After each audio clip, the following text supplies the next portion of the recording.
Salut les investisseurs, bienvenue dans cette nouvelle vidéo de mon Challenge Bourse épisode 2.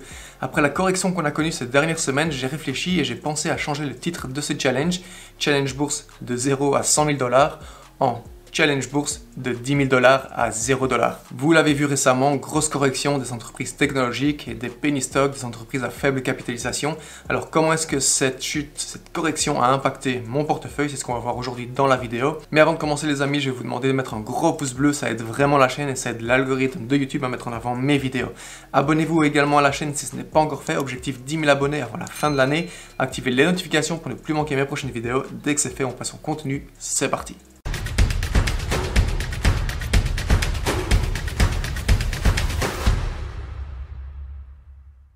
Je vous propose de plonger directement dans mon portefeuille et on peut voir du rouge comparé au mois précédent.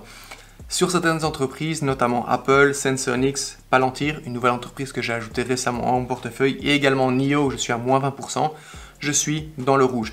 Je vous montre mon portefeuille en toute transparence, car c'est ça aussi le but de la chaîne, ce n'est pas de vous montrer que le côté positif de la bourse, il y a aussi des chutes, des corrections, et c'est ce que je vous montre aujourd'hui. On va regarder un peu ce qui a changé dans mon portefeuille depuis le mois précédent. Vous pouvez voir ici que j'ai une ligne d'ajouter, c'est Pinterest. Alors je n'ai pas acheté l'action, c'est une action que j'ai reçue gratuitement parce que l'un d'entre vous a créé un compte sur Bucks0 via mon lien d'affiliation et donc j'ai reçu de la part de Bucks0 une action Pinterest. Elle vaut quand même 68 $, c'est une entreprise que j'aime beaucoup, donc j'ai décidé de la garder dans mon portefeuille et ne pas la vendre. J'ai acheté également quelques actions Sensonix, donc j'ai un PRU maintenant de 2,56 alors que le prix actuel est de 2,48, je suis à moins 3%. Mais côté positif, j'ai vu que dans l'aftermarket, le prix était déjà remonté à 2,65, donc je suis curieux de voir comment ça va ouvrir lundi prochain. Il y a également Palantir, une nouvelle ligne dans mon portefeuille, on va y revenir juste après. Et vous pouvez le voir, je n'ai plus d'action Alpine 4. Je vous avais fait une vidéo pour vous présenter l'entreprise Alpine 4. C'est vraiment une bonne entreprise dans laquelle je crois sur le long terme, mais j'ai préféré vendre et prendre mon profit pour pouvoir allouer cet argent sur d'autres entreprise. Ça m'a permis notamment de reprendre quelques actions NIO quand le prix a chuté cette semaine et également d'ouvrir une nouvelle position sur Palantir. Alors ce n'est pas que je ne crois plus en l'entreprise Alpine 4 Technology, je crois vraiment en cette entreprise sur de long terme encore une fois. Donc si l'occasion se représente à nouveau dans les prochaines semaines de re-rentrer sur Alpine 4 à un prix de 3,50 $, 4 $ par action, je le ferai probablement. On va parler maintenant de Palantir Technology, je vous en avais parlé dans ma vidéo, mon top 5 des actions à surveiller en décembre 2020. Si vous n'avez pas vu, je vous mets le lien juste ici au-dessus, j'y présente l'entreprise et les chiffres. Pour ceux qui sont nouveaux sur la chaîne, Palantir, c'est une entreprise américaine de services et d'édition logicielle spécialisée dans les big data. Parmi les gros clients de Palantir, on va retrouver l'armée américaine, le gouvernement américain et d'autres grosses entreprises. C'est vraiment une entreprise, Palantir, dans laquelle je crois et je pense que ça va aller loin dans le futur. Et les analystes donnent un prix moyen cible à Palantir de 25 $ avec un prix haut de 50 $.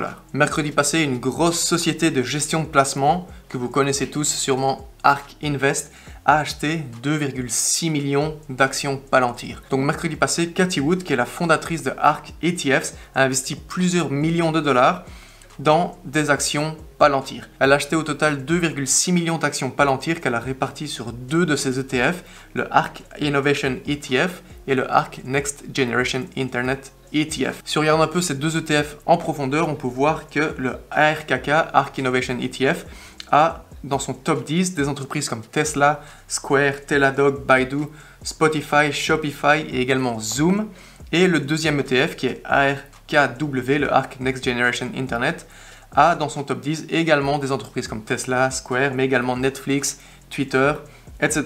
Si on regarde maintenant le cours de l'action Palantir, on peut voir que Palantir avait atteint son point le plus haut début février, où le cours de l'action a atteint 45 $, et aujourd'hui l'action est à 23,95 $, et l'action a chuté hier en dessous des 21 $, exactement à 20,18 $. J'avais une position de quelques actions sur Palantir, et avec cette chute, j'en ai profité pour reprendre quelques actions, et aujourd'hui j'ai un PRU sur Palantir de 26 $. Donc si maintenant on compare mon portefeuille le mois passé à aujourd'hui, je suis à moins 1000 $, j'étais à 14 300 $ le mois passé, 13 300 $ aujourd'hui, c'est la bourse, ça arrive, il y a des hauts et des bas, si la bourse ce n'était que du positif et que du vert tous les jours, on serait tous millionnaires. Ce qu'il faut bien comprendre, et un point que j'ai vraiment envie d'aborder dans cette vidéo avec vous, c'est la diversification. J'en ai parlé dans une vidéo également que j'ai sortie la semaine passée. La diversification, c'est ce qui va aider votre portefeuille à faire face à ce genre de grosses corrections.